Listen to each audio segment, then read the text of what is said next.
The year was 1847, and in the dusty town of Millfield, Arizona Territory, where the desert wind carried whispers of broken dreams and lost souls, a young woman named Evangeline had never felt the warmth of another human's embrace. Not once in her 23 years had anyone held her close enough to feel a heartbeat against her chest. The townspeople knew her as the strange girl who lived alone in the old cabin by the creek, the one whose eyes held secrets darker than the midnight sky. But what they didn't know was that tonight, everything would change when a mysterious widower would arrive on horseback, carrying grief so heavy it matched her own, and in his silence, she would discover what it meant to truly live. Before we begin, we'd love for you to watch the story closely and by the end rate it out of 10 in the comments. Your feedback helps us understand the kind of stories you enjoy, and it guides us in creating even better content for you. Evangeline Rose stood at the cracked window of her small cabin, watching the sun paint the Arizona desert in shades of amber and gold. The year 1847 had been hard on everyone in Millfield, but perhaps hardest on her. At 23, she possessed a beauty that could make men stop mid-stride. Yet no one had ever dared to come close enough to discover the gentleness that lay beneath her guarded exterior. Her raven-black hair fell in loose waves past her shoulders, and her emerald eyes held depths that spoke of pain too deep for words. She had lived alone for 7 years now, ever since her father died in a mining accident and her mother succumbed to fever the following winter. The townsfolk of Millfield kept their distance, not out of cruelty, but out of respect for her obvious desire for solitude. The cabin where Evangeline lived sat on the outskirts of town, near Willow Creek. It was a modest structure her father had built with his own hands, complete with a small garden where she grew vegetables and herbs. She made her living by sewing clothes for the women in town and occasionally helping Doc Henderson when someone needed nursing care. Her hands were skilled, her touch gentle, yet she had never used those same hands to embrace another soul. Every morning, Evangeline would wake before dawn and tend to her garden. She would water the tomatoes, pull weeds from around the carrots, and pick the fresh herbs she used for cooking and healing. The morning ritual gave her purpose, but it also reminded her of how alone she was. There was no one to share breakfast, with no one to comment on how well the beans were growing, no one to hold her when the desert storms rolled in with their frightening thunder and lightning. The townspeople of Millfield were kind enough. Mrs. Abernathy, who ran the general store, always saved the best fabric for Evangeline's sewing projects. Young Timothy Fletcher tipped his hat respectfully whenever he passed her on the dusty main street. Even Reverend Morrison included her in his prayers every Sunday, though she rarely attended church services. But kindness from a distance was different from true connection, and Evangeline had learned to live with the ache of loneliness that never quite left her chest. She had tried to remember what it felt like to be held. Sometimes, late at night, she would close her eyes and try to recall her mother's arms from when she was very young, but the memories were like smoke, disappearing the moment she tried to grasp them. Her father had been a good man, but he was not one for displays of affection. He showed his love through hard work and provision, not through embraces or gentle touches. As the sun climbed higher in the morning sky, Evangeline prepared for another day much like all the others. She would work on Mrs. Patterson's new dress, tend to her garden, perhaps walk into town for supplies if needed. It was a predictable life, safe in its routine, yet empty in its isolation. But something felt different about this particular morning. The air seemed to hum with possibility, though Evangeline could not have explained why. She felt restless in a way that was unusual for her, as if something important was about to happen. She tried to shake off the feeling as she braided her hair and prepared for the day ahead. Little did she know that by evening, her world would be forever changed by the arrival of a stranger, whose own heart carried wounds that matched her own. The sound of horse hooves on hard-packed earth broke the evening silence as Evangeline sat on her small porch, mending a tear in one of her dresses. The rider appeared through the dust and fading light like a figure from a dream, tall and broad-shouldered atop a magnificent black stallion. Even from a distance, she could see the weight of sorrow in the way he carried himself, the way his shoulders seemed to bear an invisible burden. The stranger guided his horse to the creek that ran beside her property, dismounting with the fluid grace of a man who had spent countless hours in the saddle. He was perhaps in his mid-30s, with dark hair that touched his collar and a face that spoke of both strength and deep sadness. His clothes were well-made but travel-worn, suggesting he had been riding for many days. Without a word, he allowed his horse to drink from the creek while he filled his canteen. Evangeline found herself unable to look away, though she tried to appear busy with her mending. There was something about the man's silence that drew her attention, something about his careful, deliberate movements that suggested he was carrying more than just travel supplies in his saddlebags. When he finally looked up and their eyes met across the small distance between them, Evangeline felt something shift inside her chest. His eyes were the color of storm clouds, gray and deep, and they held a pain that she recognized because it lived in her own heart. For a long moment, neither of them spoke. The only sounds were the gentle gurgling of the creek and the soft nickering of his horse. "Evening, miss," he said finally, his voice low and rough from disuse. He touched the brim of his hat in a gesture of respect. "Good evening," Evangeline replied, her own voice barely above a whisper.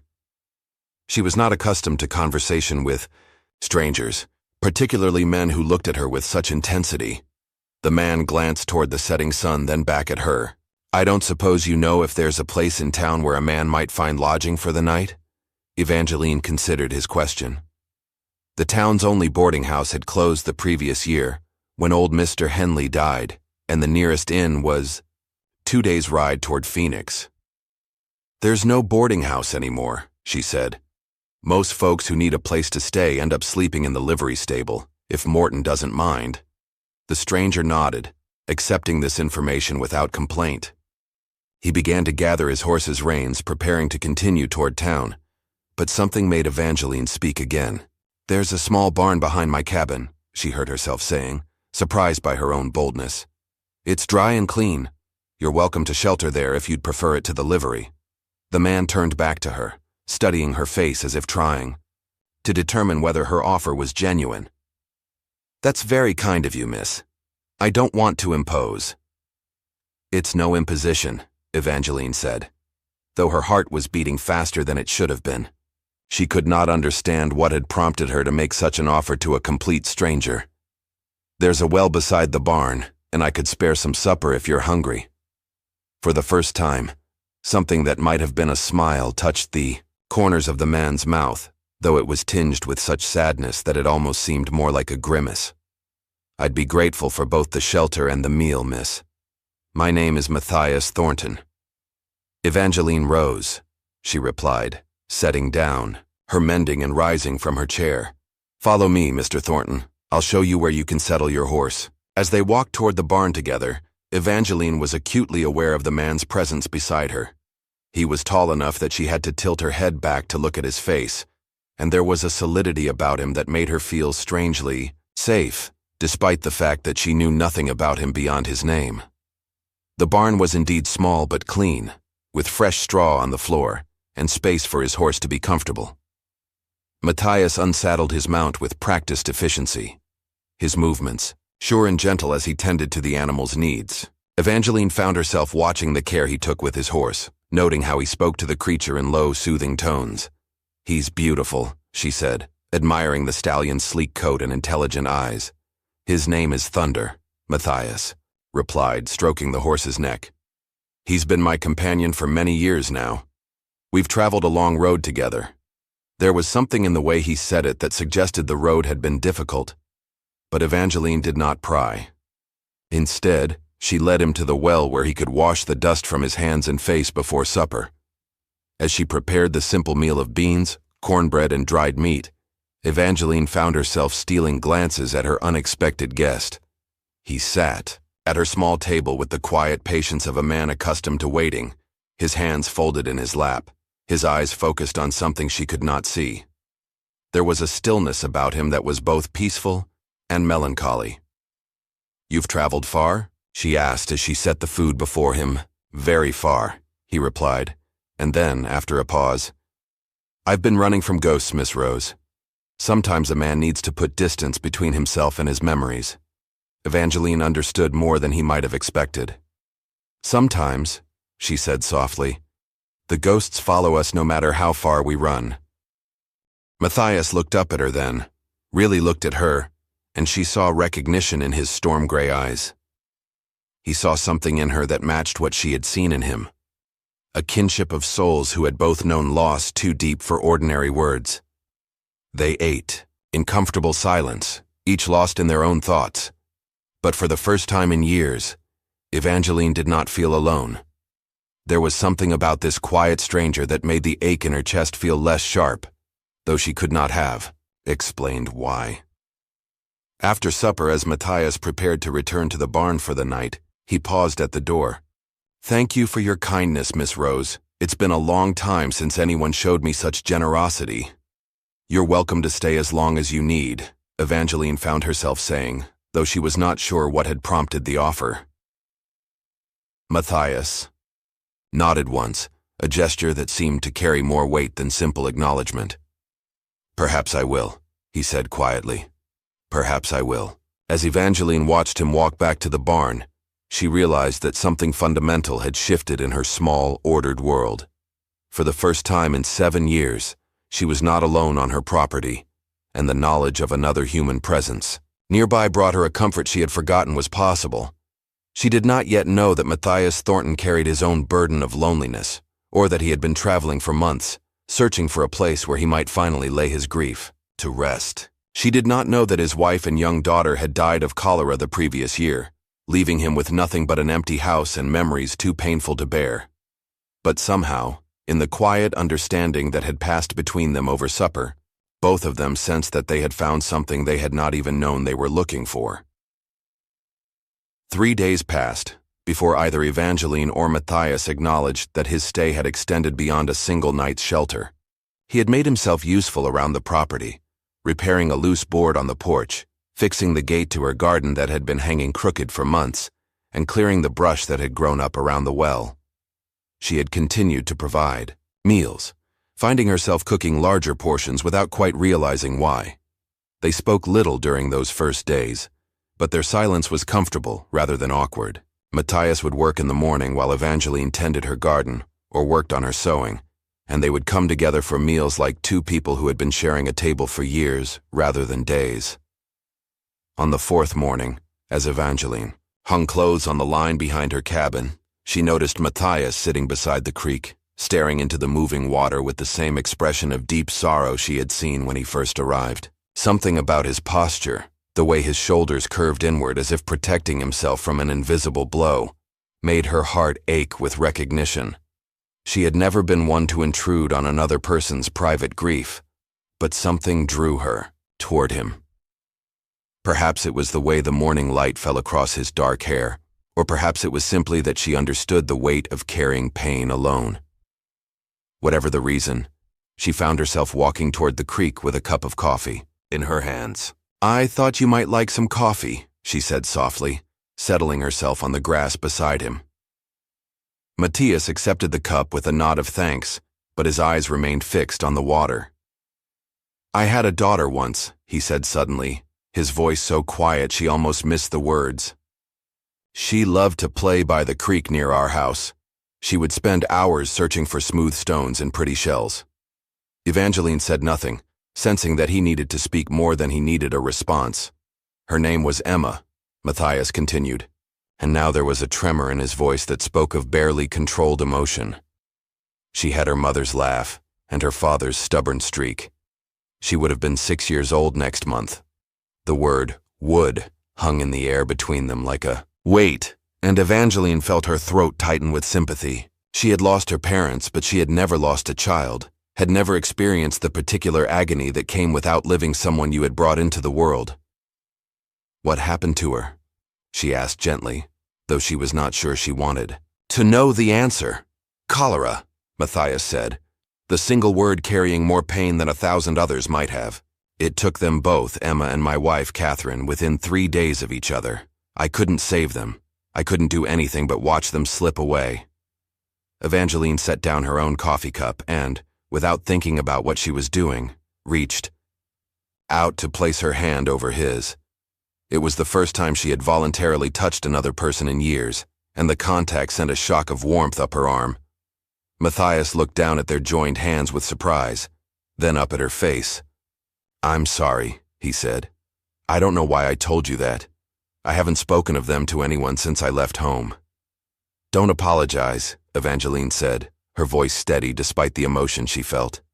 "Sometimes we need to speak their names to keep them alive in our hearts."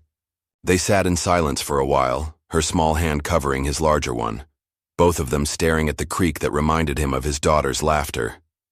It was a companionable silence, the kind that exists between people who understand each other, without need for words. "What about you?" Matthias asked eventually. "You're young to be living alone out here. What brought you to such solitude?" Evangeline considered how to answer. She was not used to sharing her story, but something about the way he had opened his heart to her made her want to offer the same honesty in return. "My parents died when I was 16, she said. "My father in a mining accident, my mother of fever the following winter. I've been alone ever since." 7 years, Matthias said, and she could hear him calculating the mathematics of her isolation. 7 years, she confirmed. "I've grown accustomed to it, or I thought I had." "And now?" Evangeline looked at him, taking in the strong line of his jaw, the silver threads that had begun to appear at his temples, the way his gray eyes seemed to see straight through to her soul. "Now I'm not so sure," she admitted. That afternoon, as Evangeline worked in her garden, she was surprised to see Matthias approach with a handful of wildflowers. They were simple desert blooms, nothing fancy, but he had clearly taken care in selecting them. "I thought you might like these," he said, offering them to her with a shyness that seemed at odds with his size and obvious strength. Evangeline accepted the flowers with wonder. No one had ever brought her flowers before, not even when she was young and her parents were alive. The gesture was so unexpected, so purely kind, that she felt tears prick at the corners of her eyes. "They're beautiful," she said, breathing in their subtle fragrance. "Thank you." As she arranged the flowers in a mason jar filled with water, she was aware of Matthias watching her with an expression she could not quite read. There was something in his gaze that made her feel both vulnerable and cherished, as if he saw something in her that she had not known existed. "You should smile more often," he said quietly. "It transforms your whole face."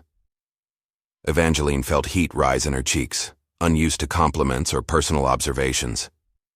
But instead of feeling uncomfortable, she found herself looking forward to the possibility of more such moments, more reasons to smile in his presence. That evening, as they shared supper by lamplight, the conversation flowed more easily than it had in previous days. Matthias told her about his travels, the towns he had passed through, the people he had met along the way. She shared stories about Millfield, about the characters who made up the small town's population, about the changing seasons in the desert that had become her home. As the night grew later, and the conversation grew more intimate, Evangeline found herself studying the lines around Matthias's eyes, the way his hands moved when he spoke, the rare moments when genuine laughter replaced the constant shadow of grief in his expression. She was beginning to understand that what she felt for this man was unlike anything she had experienced before. For his part, Matthias was discovering that the young woman who had offered him shelter was far more complex than he had initially realized. Beneath her quiet exterior, he found intelligence, humor, and a strength that came from having survived loss at a young age. He was also becoming increasingly aware of her physical beauty, the way the lamplight played across her features, the graceful movement of her hands as she spoke. When they finally said goodnight and went their separate ways, Evangeline to her small bedroom and Matthias to the barn, both of them lay awake longer than usual, thinking about the conversation they had shared and the growing connection between them. For the first time since his wife and daughter had died, Matthias found himself thinking about the future rather than dwelling on the past, and for the first time in her adult life, Evangeline found herself wondering what it might be like to share her life with another person, to have someone who cared whether she was happy or sad, healthy or ill. Neither of them was ready to acknowledge what was happening between them, but change was in the air like the scent of rain before a storm. Soon, very soon, One of them would have to find the courage to bridge the gap between friendship and something deeper. The storm arrived on a Tuesday evening, rolling across the desert with the fury of nature unleashed. Evangeline had been watching the dark clouds gather all afternoon, feeling the electricity in the air that spoke of lightning and torrential rain. By the time she heard the first rumble of thunder, the wind was already whipping around her cabin with enough force to rattle the windows. She had always been afraid of storms, though she had never told anyone about her fear. There was something about the violence of desert thunderstorms that made her feel small and helpless, reminding her of how alone she was in the world. Usually she would huddle in her bedroom with a quilt pulled over her head, waiting for the weather to pass. But tonight was different. Tonight, she was not alone. The rain began as she was cleaning up after supper, large drops that struck the roof like bullets. Within minutes, it had escalated to a downpour that drummed against the cabin with deafening intensity. The lightning came next. Brilliant flashes that lit up the interior of the cabin like daylight, followed by crashes of thunder that seemed to shake the very foundation of the earth. Evangeline tried to continue her evening routine, but her hands were shaking too badly to hold her sewing steady. When a particularly violent flash of lightning was followed immediately by thunder, she let out a small cry of fear and dropped her needle. A knock at her door made her jump, her heart racing even, faster than it already was. She opened it to find Matthias standing on her porch, soaked through despite the short distance from the barn. "Are you all right?" he asked, having to raise his voice over the sound of the storm. "I heard you cry out." The concern in his voice, the fact that he had ventured out into the terrible weather just to check on her, broke something loose inside Evangeline's chest. Before she quite realized what she was doing, she had grasped his wet shirt and pulled him inside. "I'm sorry," she said, suddenly embarrassed by her reaction. "I've always been frightened of storms. I didn't mean to disturb you." Matthias stepped inside and closed the door behind him, shutting out some of the noise but not the brilliant flashes of lightning that continued to illuminate the windows. "You didn't disturb me," he said gently. "I was worried about you." Another crash of thunder made Evangeline flinch visibly, and without thinking she stepped closer to Matthias. He was still wet from the rain, but his presence made her feel safer than she had since the storm began. "When I was a child," she found herself explaining, "our cabin was struck by lightning during a storm like this. We were all right, but the sound, the smell of burned wood, the way the whole world seemed to explode around us, I've never forgotten it." Matthias looked down at her upturned face, seeing the genuine fear in her green eyes, and felt his heart constrict with protective instinct. "You don't have to face it alone," he said quietly. "Not tonight." When the next flash of lightning came, followed by thunder so loud it seemed to be directly overhead, Evangeline instinctively moved even closer to Matthias. She found herself pressed against his chest, her hands clutching at his shirt, her face buried against his shoulder. And then, for the first time in her life, she felt strong arms close around her. The sensation was unlike anything she had ever experienced. Matthias's embrace was warm and solid and safe, a haven from the storm that raged outside. She could feel his heartbeat beneath her cheek, steady and strong, and she could smell the clean scent of his skin beneath the dampness of rain. For a moment, neither of them moved. Matthias was as stunned by the contact as Evangeline was, though for different reasons. It had been more than a year since he had held another person, and he had forgotten how good it could feel to offer comfort and protection to someone who needed it. "Is this all right?" he asked softly, his voice barely audible over the storm. Evangeline nodded against his chest, not trusting her voice to work properly.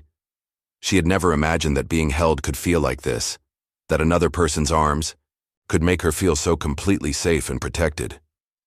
The storm still raged outside, but within the circle of Matthias's embrace, she felt as if nothing could harm her. They stood like that for long minutes, holding each other while the lightning flashed and the thunder rolled across the desert. Gradually, Evangeline became aware of other sensations beyond the simple comfort of being held. She could feel the strength in Matthias's arms, the warmth of his body against hers, the way his breath stirred her hair. When she finally lifted her head to look at him, she found him gazing down at her with an expression she had never seen before. There was tenderness in his storm-gray eyes, but also something deeper, something that made her pulse quicken in a way that had nothing to do with fear. "Evangeline," he said, her name on his lips like a prayer. She did not know who moved first, but somehow the distance between them disappeared. His lips found hers in a kiss that was gentle and hesitant at first, then deeper, as she responded with a passion that surprised them both.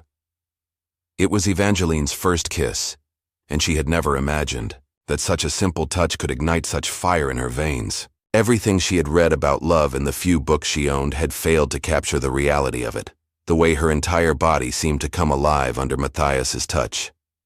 When they finally broke apart, both of them were breathing hard. The storm outside seemed to have quieted somewhat, though neither of them had noticed the change. "I should go," Matthias said, though his arms remained around her waist. I don't want to take advantage." "You're not," Evangeline said quickly. "Please don't go, not tonight."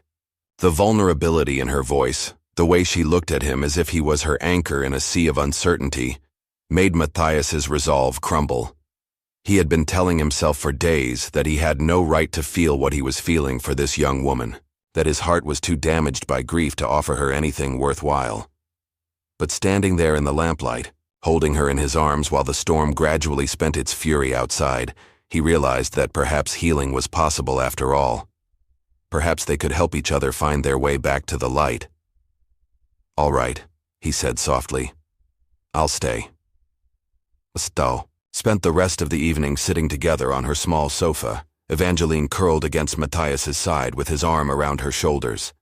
They talked quietly about their fears, their hopes, their dreams for the future.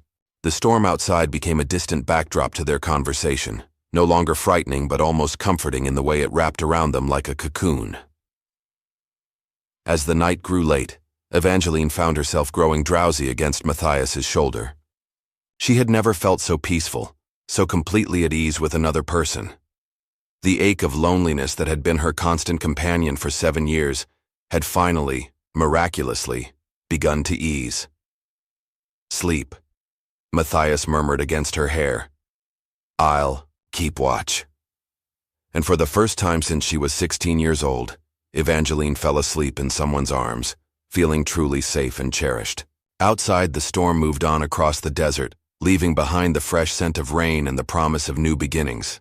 Word traveled fast in a town as small as Millfield, and by the end of the week, everyone knew that Evangeline Rose had a man staying on her property.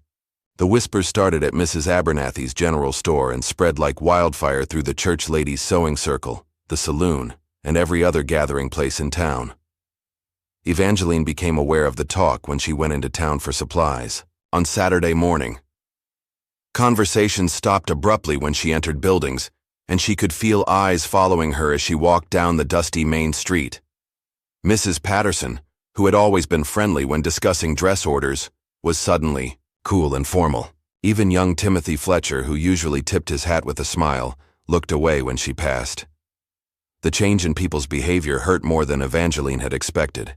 She had always been something of an outsider in Millfield, but she had never felt actively judged before. Now she could practically hear the speculation in every sideways glance, the assumptions being made about her character and her relationship with Matthias. She was loading her purchases into her wagon when Doc Henderson approached her. The elderly physician had always treated her with kindness, and she hoped he might be different from the others. "Evangeline," he said, his voice gentle but concerned. "Might I have a word with you?" She nodded, though her stomach clenched with anxiety about what he might say. "People are talking," Doc Henderson said without preamble, "about you and the stranger who's been staying at your place. I'm not one to judge, but I am concerned about your reputation. A young woman living alone, with a man she's not married to. Well, it doesn't look proper." Evangeline felt heat rise in her cheeks, part embarrassment and part anger. "Mr. Thornton is a guest," she said stiffly. "He needed shelter and I offered it. There's nothing improper about Christian charity." Doc Henderson's expression was kind, but skeptical. "Perhaps not, but appearances matter in a town like this." Have you considered what people might think? What they might say? I've never cared much what people think, Evangeline replied, though even as she said it, she knew it wasn't entirely true. The disapproval of her neighbors did hurt, more than she wanted to admit. Maybe you should start caring, Doc Henderson said gently. For your own sake, if nothing else. This town can be unforgiving to women who step outside the bounds of what's considered acceptable. As Evangeline drove her wagon home, Doc Henderson's words echoed in her mind. She had always prided herself on her independence, on her ability to live life on her own terms, but she was beginning to understand that even in the frontier territories, where people were supposed to be more accepting of unconventional arrangements, there were still rules about how a woman should behave. She found Matthias working on the fence around her vegetable garden, his shirt sleeves rolled up, sweat glistening on his forehead in the afternoon sun. The sight of him made her heart skip, as it had every day since the night of the storm. But now that happiness was tinged with worry about what their growing relationship might cost her. How was town? He asked, looking up from his work with a smile that faded when he saw her expression. Complicated, Evangeline said, climbing down from the wagon. She began to unload her supplies, trying to figure out how to explain what had happened, without sounding as if she was blaming him for the situation. Matthias set down his tools and came to help her with the heavier items. What's wrong? He asked. Did something happen? Evangeline sighed, realizing there was no way to avoid the conversation. People are talking about us, she said. About you staying here. They think it's improper. Matthias's jaw tightened, and she could see anger flash in his gray eyes. What business is it of theirs? He asked. You offered shelter to a traveler. There's nothing wrong with that. That's what I told Doc Henderson, Evangeline said. But he's worried about my reputation. He thinks the town might turn against me if we continue as we are. They carried the supplies into the cabin in silence, both of them lost in thought. Evangeline began putting away the flour and coffee, while Matthias stood by the window, staring out at the desert landscape. Maybe I should go, he said finally, his voice quiet but determined. I never meant to cause problems for you, Evangeline. You've been nothing but kind to me, and the last thing I want is to see you hurt because of my presence. The thought of him leaving made Evangeline's chest tighten with panic. Over the past weeks, she had grown accustomed to his presence, to the comfort of knowing she was not alone. More than that, she had begun to hope that what was growing between them might develop into something permanent. I don't want you to go, she said, turning to face him. This is my home, my life. I should be able to decide who I welcome here. Matthias turned from the window, and she could see the conflict in his expression. What we want, and what's wise, aren't always the same thing, he said. You have to live in this town long after I'm gone. You can't afford to alienate the people who are your neighbors and customers. What if you weren't just passing through? Evangeline asked, the words tumbling out before she could stop them. What if you stayed permanently? What if we made this arrangement official? The suggestion hung in the air between them, bold and frightening and full of possibility. Matthias stared at her, clearly not having expected such a direct proposal. Evangeline, he said carefully, are you asking me to marry you? The bluntness of the question made her face burn with embarrassment, but she forced herself to meet his gaze. I suppose I am, she said. If you want to stay, if you think we could build something together, then marriage would solve the problem of appearances. Matthias was quiet for a long moment, and Evangeline held her breath, waiting for his response. She had never been so forward with anyone in her life, had never imagined herself proposing marriage to a man she had known for less than a month. But the alternative, losing him to the town's disapproval, was unthinkable. I care about you, Matthias said finally, more than I thought I could care about anyone again. But marriage is serious, Evangeline. It's not just a solution to gossip. It's a commitment for life. I know that, she said. I wouldn't have suggested it if I didn't mean it. Matthias stepped closer to her, close enough that she could see the gold flecks in his gray eyes. Are you sure? He asked. Really sure? because once we take that step, there's no going back. Evangeline thought about her life before Matthias had arrived, the long days of solitude, the empty evenings with no one to talk to, the cold nights when she lay awake wishing for someone to hold her. Then she thought about the past weeks, the joy she had found in sharing meals and conversations with him, the way he made her laugh, the safety she felt in his arms. "I'm sure," she said. "Are you?" Matthias reached out to cup her face in his hands, his thumbs brushing across her cheekbones. "I never thought I'd want to marry again," he said. "But you've changed something in me, Evangeline. You've made me want to live again instead of just existing." When he kissed her this time, it was different from the desperate embrace they had shared during the storm. This kiss was a promise, a commitment, a pledge of faith in their future together.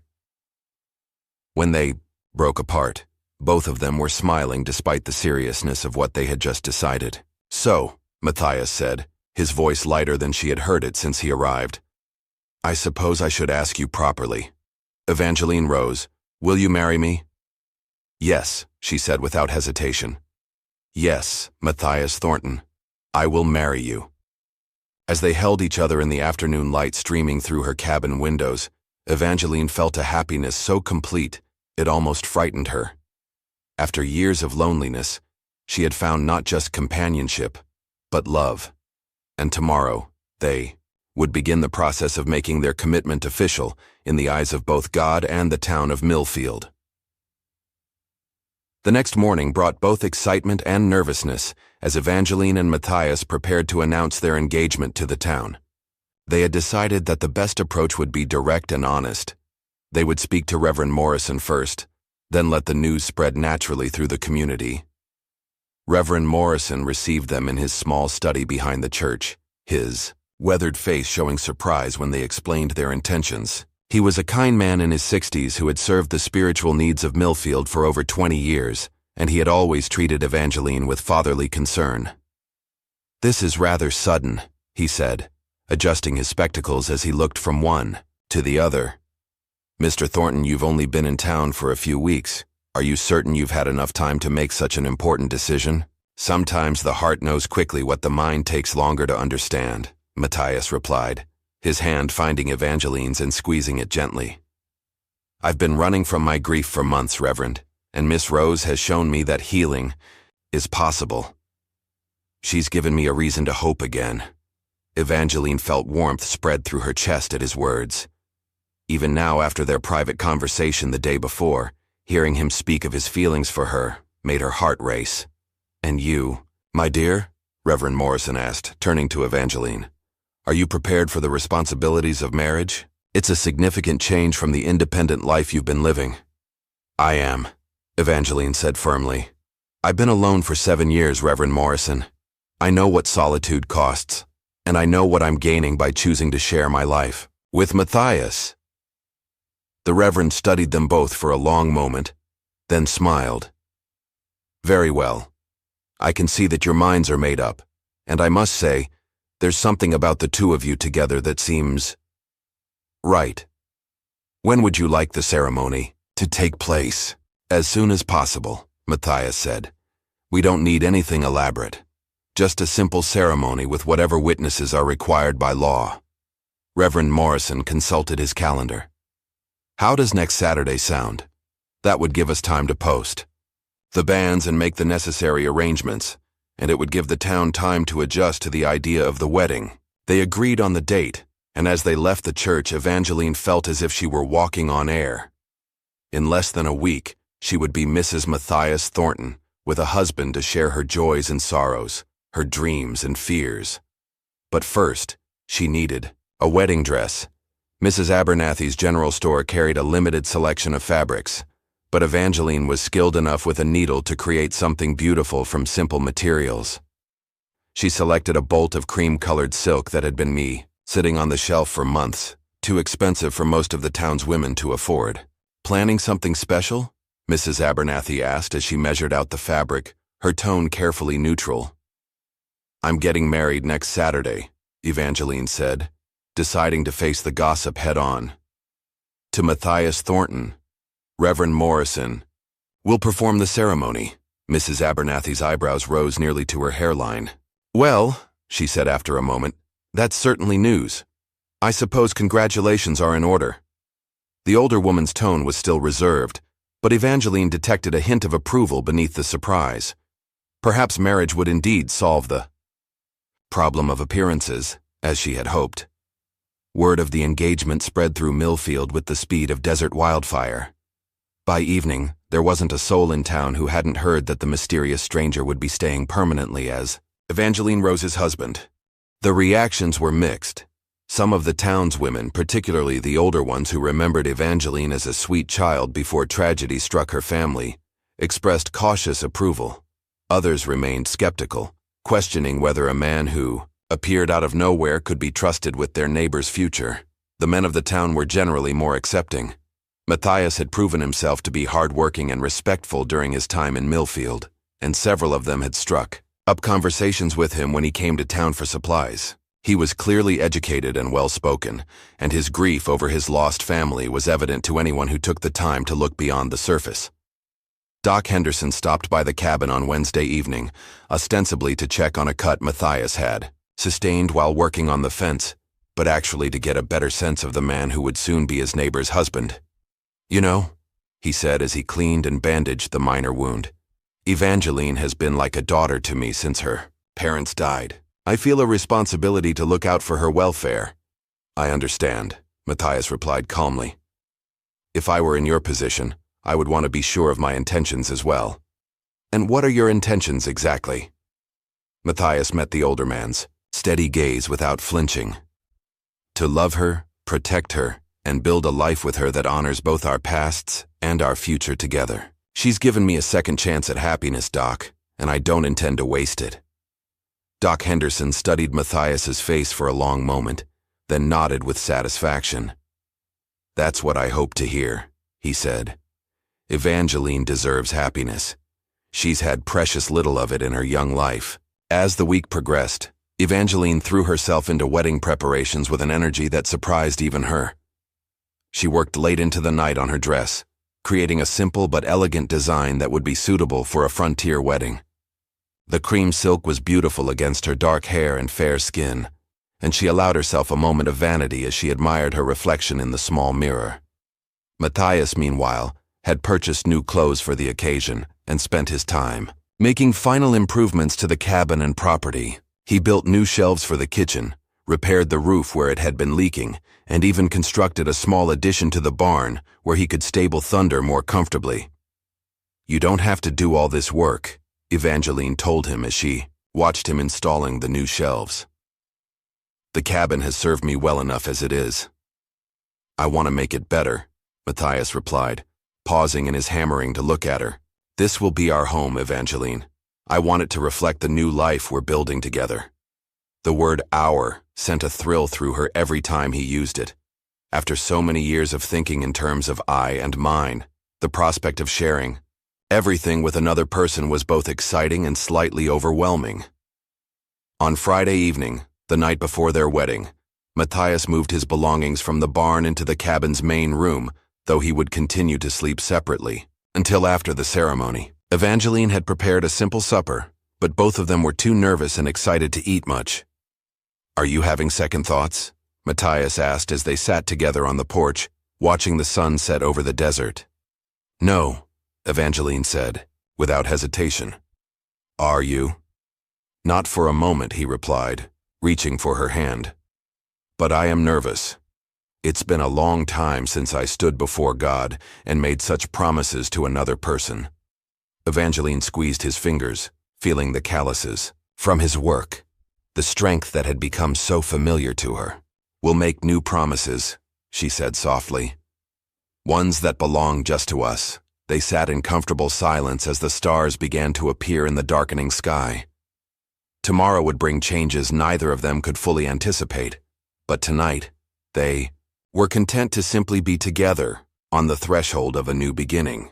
"Subscribe to this story in your heart," Evangeline whispered, half to herself and half to the universe. "Remember this moment, when everything was possible and hope felt as endless as the desert sky." Matthias heard her soft words and smiled. understanding the sentiment even if the phrasing was unusual.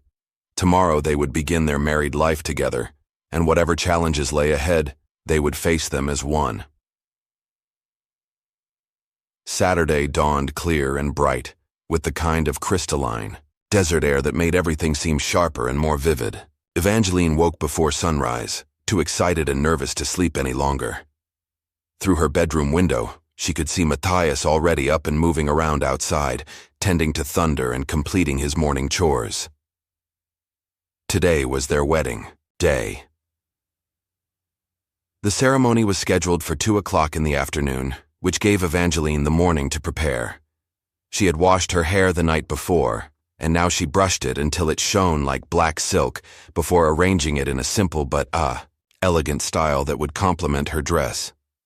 Mrs. Patterson arrived at noon, carrying a bouquet of wildflowers and desert blooms.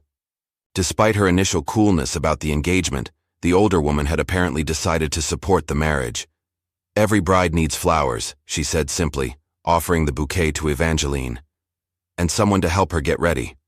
Evangeline felt tears prick her eyes at the unexpected kindness. "Thank you," she said. "It means so much to have another woman here today."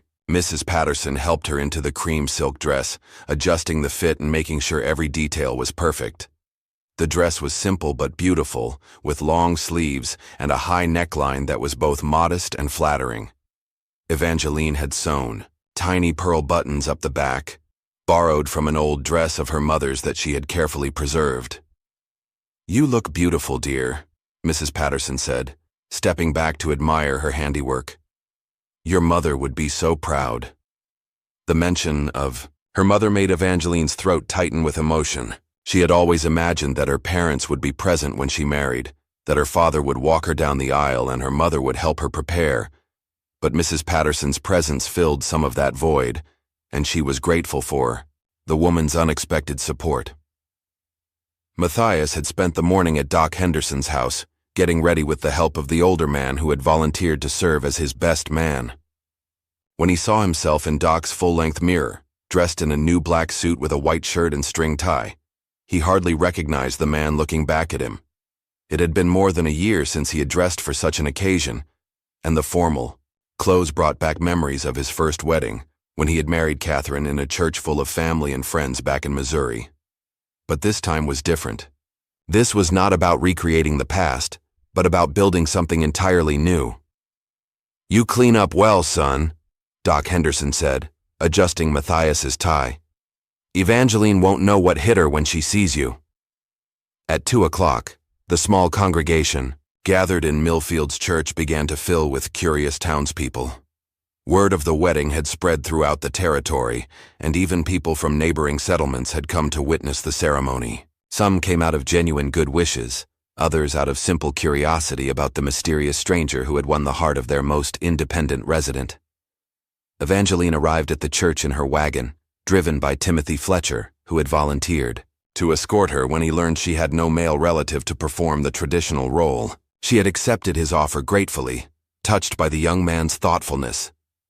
As she walked down the aisle of the small church, Evangeline was aware of every eye upon her, but her attention was focused entirely on the man waiting for her at the altar. Matthias stood beside Reverend Morrison, looking handsome and slightly nervous in his new suit, his gray eyes fixed on her with an expression of wonder and love that made her heart skip. When she reached the altar and took his offered arm, he leaned close to whisper, "You're the most beautiful thing I've ever seen." The ceremony itself was simple and traditional, with Reverend Morrison reading from his well-worn prayer book and leading them through the ancient vows that had bound couples together for centuries. But when it came time to speak their personal promises to each other, both Evangeline and Matthias found words that came straight from their hearts. "Evangeline," Matthias said, his voice steady despite the emotion she could see in his eyes, "you found me when I was lost, gave me shelter when I was homeless, and showed me that love can bloom even in the deepest grief. I promise to cherish you, protect you, and build with you a life filled with joy and purpose. I promise to be your partner in all things, your comfort in sorrow, and your companion in happiness." Evangeline felt tears streaming down her cheeks as she spoke her own vows. Matthias, you taught me that I was not meant to walk through life alone. You showed me what it means to be truly seen and valued by another person. I promise to love you with all my heart, to support your dreams, and to build with you a home where both our sorrows and our joys can find their proper place. I promise to be your wife, your friend, and your greatest advocate in all the days to come. When Reverend Morrison pronounced them husband and wife, the kiss they shared was gentle and sweet, a promise of all the kisses to come in their married life. The congregation erupted in applause, and even some of the more skeptical townspeople found themselves smiling at the obvious love between the newlyweds.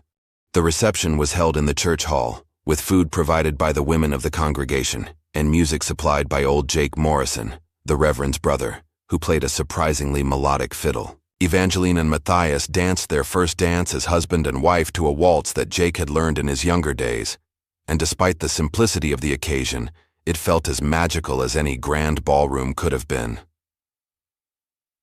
As the afternoon turned to evening and the celebration began to wind down, Evangeline found herself standing outside the church hall, looking up at the stars that were beginning to appear in the darkening sky. She was married. After 23 years of life, 7 of them in complete solitude, she was someone's wife. Matthias appeared beside her, offering her his coat against the evening chill. "What are you thinking about, Mrs. Thornton?" he asked, and she thrilled at the sound of her new name. "I'm thinking about how much my life has changed," she said, leaning into his warmth. "This morning I was Evangeline Rose, living alone in a cabin by the creek. Tonight I'm Evangeline Thornton, with a husband who loves me. It hardly seems real." "It's real," Matthias assured her, wrapping his arms around her from behind. "And it's only the beginning, Evangeline. We have the rest of our lives to discover what we can build together." As they stood together under the desert stars, both of them felt the truth of those words settling into their hearts. They had found each other across the vast loneliness of their separate griefs, and in finding each other, they had found their way back to hope. "Subscribe to this moment," Evangeline whispered again, the phrase becoming a sort of personal prayer. "Remember the night we became husband and wife under the Arizona stars?" Matthias heard her soft words and understood that she was creating a memory to treasure, a moment to hold close during whatever challenges the future might bring. He tightened his arms around her and added his own silent prayer to hers, asking that they might always remember the love that had brought them together on this perfect desert evening. The first month of married life brought adjustments that neither Evangeline nor Matthias had fully anticipated. Living together as husband and wife was different from the careful friendship they had developed during his initial stay at her property. Now they shared not just meals and conversation, but a bed, morning routines, and the intimate daily details that make up a marriage. Evangeline had never shared her personal space with anyone as an adult, and she found herself hyper-aware of Matthias's presence in ways both wonderful and occasionally overwhelming. She loved waking up beside him, feeling the warmth of his body next to hers and the security of his arm around her waist. But she also had to adjust to having someone witness her morning routine, her moments of distraction, her small personal habits that had been entirely private for 7 years. For his part, Matthias was rediscovering what it meant to consider another person's needs and preferences in every decision. During his months of travel after Catherine and Emma's deaths, he had grown accustomed to pleasing only himself, eating when he was hungry, sleeping when he was tired, moving on when restlessness struck him. Now he had a wife whose happiness mattered more to him than his own comfort, and he found himself constantly thinking about what would make Evangeline smile. The physical intimacy of marriage was a revelation for both of them, though in different ways. For Evangeline, who had never been kissed before Matthias arrived, the discovery of marital love was earth-shattering. She had not understood that her body was capable of such feelings, such responses to gentle touch and whispered endearments. Matthias was patient and tender, understanding that everything was new to her, and he took great care to make sure she felt cherished rather than overwhelmed. For Matthias, making love to Evangeline was a bittersweet reminder of what he had lost with Catherine, but also a powerful affirmation that his heart was capable of loving again. Evangeline's innocent passion, her complete trust in him, her joy in their physical connection, all combined to heal wounds he had thought would never close. Their daily routines settled into comfortable patterns. Matthias took over the heavier work around the property, repairing and improving the cabin, tending the animals, and managing the more demanding aspects of their small farm. Evangeline continued her sewing work for the women of Millfield, but now she also had a husband to cook for, to care for when he was tired, to talk with about their shared future. 3 weeks after their wedding, Evangeline realized she was pregnant. The signs were subtle at first: a slight nausea in the mornings, an unusual sensitivity to certain smells, a tiredness that seemed to come from nowhere. But when her monthly courses failed to appear on schedule, she began to suspect what was happening. The possibility filled her with equal parts joy and terror. She had always wanted children, had dreamed of filling her empty cabin with the sounds of young voices and laughter. But she had also seen how many women died in childbirth on the frontier, how many babies failed to survive their first year. The prospect of motherhood was both the fulfillment of her deepest dreams and her greatest fear. She waited another week before telling Matthias, wanting to be certain before she shared news that would change their lives so dramatically. She finally found the courage to speak. They were sitting together on their porch after supper, watching the sunset paint the desert in shades of gold and crimson. "Matthias," she said, her voice barely above a whisper, "I think I'm going to have a baby." He went very still beside her, and for a moment she feared he was not pleased by the news. Then he turned to look at her, and she saw wonder and joy and a trace of old pain warring in his gray eyes. "Are you sure?" he asked, his voice hoarse with emotion. "As sure as I can be without seeing Doc Henderson," she replied. "All the signs are there." Matthias was quiet for a long moment, and Evangeline could see him struggling with complex emotions. She knew he was thinking of Emma, the daughter he had lost, and wondering if he could bear to love another child knowing how quickly everything could be taken away. "How do you feel about it?" he asked finally. "Scared," Evangeline admitted. "But happy, so very happy, Matthias. I've wanted this for so long, wanted to have a family of my own. But I'm terrified something will go wrong." He reached for her hand, intertwining their fingers. "Nothing will go wrong," he said, and she could hear him trying to convince himself, as much as her. "We'll take every precaution, get the best care available. Doc Henderson delivered half the babies in this territory, and he's never lost a mother or child yet." Over the following days, as the reality of her pregnancy settled, Evangeline found herself thinking constantly about the child growing inside her. She would place her hand over her still flat stomach and try to imagine what the baby would look like, whether it would have her dark hair or Matthias's gray eyes, whether it would be a son who could help his father with the farm, or a daughter she could teach to sew and cook. Matthias, meanwhile, was struggling with his own complex feelings about impending fatherhood. Part of him was overjoyed at the prospect of holding his own child again, of having the chance to be a father to someone who would grow up knowing his love and protection.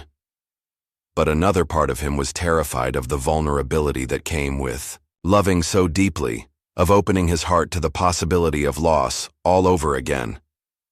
He began to work with even greater intensity on improving their home and property, driven by a need to provide the safest, most secure environment possible for his wife and coming child. He reinforced the cabin's foundation, installed better windows, and even began planning an addition that would serve as a nursery. Word of Evangeline's pregnancy spread through Millfield with the same speed as news of their engagement had traveled. The reaction was overwhelmingly positive. Pregnancy was seen as the natural and proper outcome of marriage, and even those who had been skeptical of the hasty wedding were pleased to see the union bearing fruit so quickly. Mrs. Abernathy began, setting aside special items at the general store: soft fabrics suitable for baby clothes, gentle soaps, and other necessities that would be needed when the child arrived. Mrs. Patterson offered to help Evangeline sew a complete layette, sharing her considerable experience with infant clothing. Even gruff old Jake Morrison offered to carve a cradle for the baby, using wood from a tree that had grown beside the church for over 30 years. Doc Henderson confirmed the pregnancy and pronounced both mother and baby healthy. He estimated that the child would arrive in late spring or early summer, which would give them time to prepare thoroughly for the birth. First babies often take their time, he told them during Evangeline's examination. But everything looks perfectly normal. Just make sure she gets plenty of rest, good food, and no heavy lifting. As autumn turned to winter and Evangeline's pregnancy progressed, both she and Matthias found themselves settling more deeply into their roles as husband and wife, expectant father and mother. The initial adjustments of marriage seemed less important. Now that they were focused on the future, they were creating together. On cold winter evenings, they would sit by the fire, Matthias reading aloud while Evangeline worked on tiny garments for their coming child. Sometimes he would place his hand on her growing belly, marveling at the life developing there, and she would cover his hand with hers, sharing the wonder of creation with the man she loved.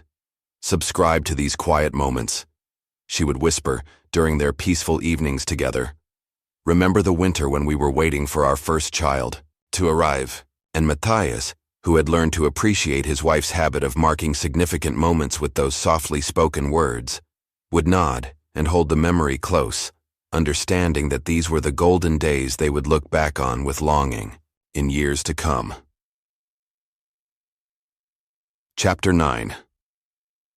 The birth and new beginnings spring arrived early in 1848, bringing with it the desert wildflowers that painted the landscape in brilliant colors and the anticipation of new life in more ways than one.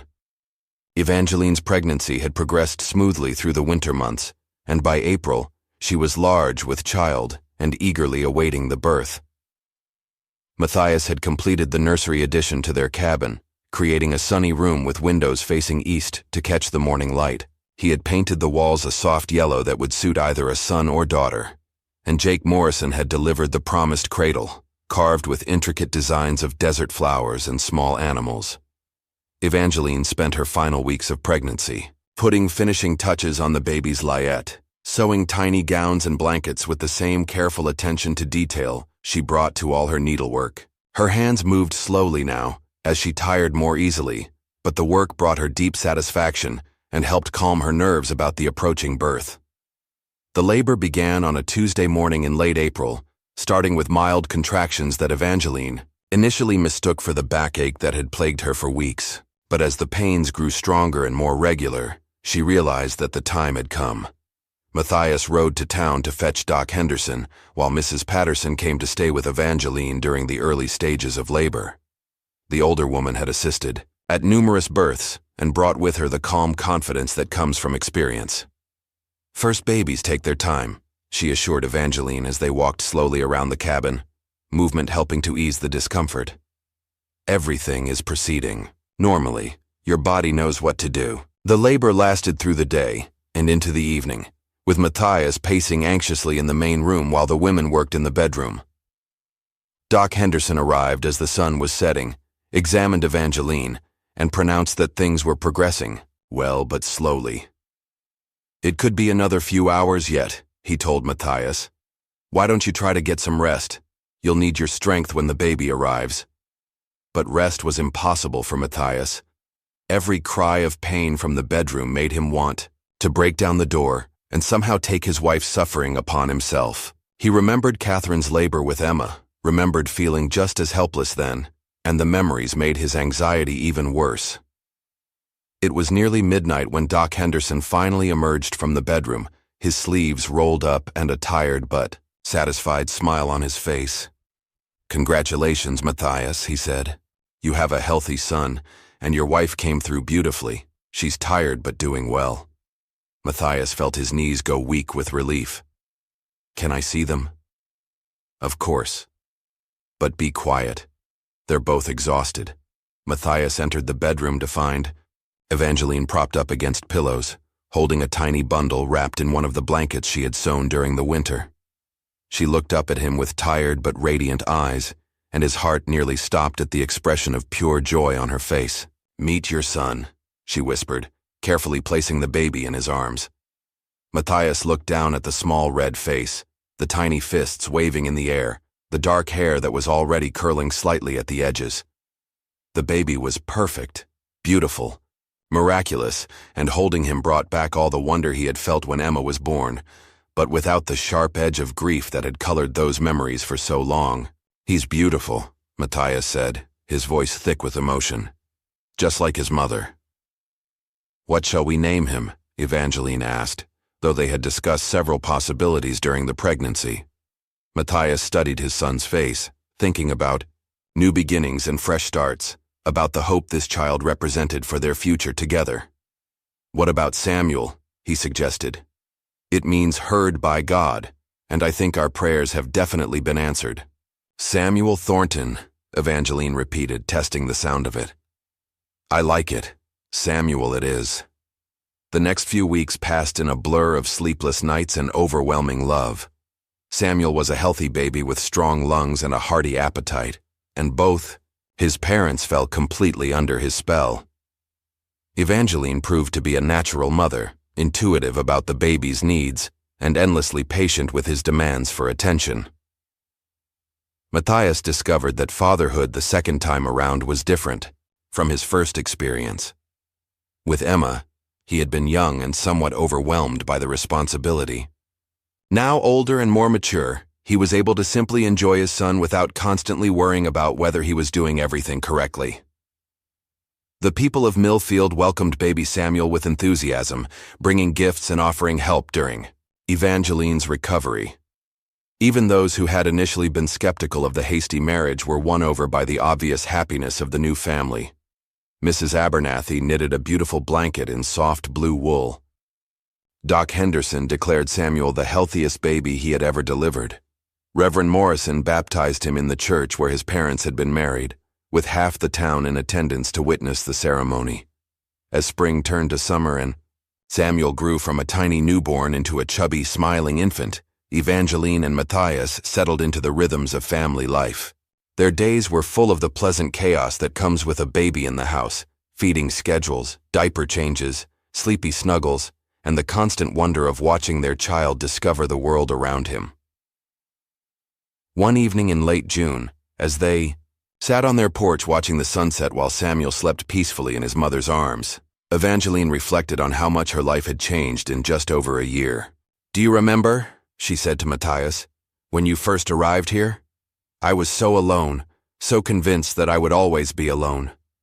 "I remember," Matthias replied, reaching over to stroke Samuel's soft cheek. "I was running from my grief, certain that I would never be happy again. And now look at us," Evangeline said, her voice full of wonder. "We have each other, we have Samuel, we have a future full of possibilities." Matthias leaned over to kiss her forehead, then the baby's. "You saved me, Evangeline. You and Samuel both. You showed me that love doesn't end with loss, that hearts can heal and grow and love again." "We saved each other," she corrected gently, "and now we have this beautiful boy to love and protect and raise together." As if he sensed they were talking about him, Samuel opened his eyes and looked up at his parents with the serious expression that babies sometimes wear, as if they understand, far more than anyone gives them credit for. "Subscribe to this moment," Evangeline whispered, the phrase that had become her way of marking the most precious times in their life together. "Remember the evening when we sat with our son and counted our blessings under the desert stars?" Matthias smiled at her familiar words, understanding now that she was creating a treasury of memories, moments that would sustain them through whatever challenges lay ahead. And as he looked at his wife and child, both of them perfect and precious beyond words, he knew that whatever the future brought, they would face it together.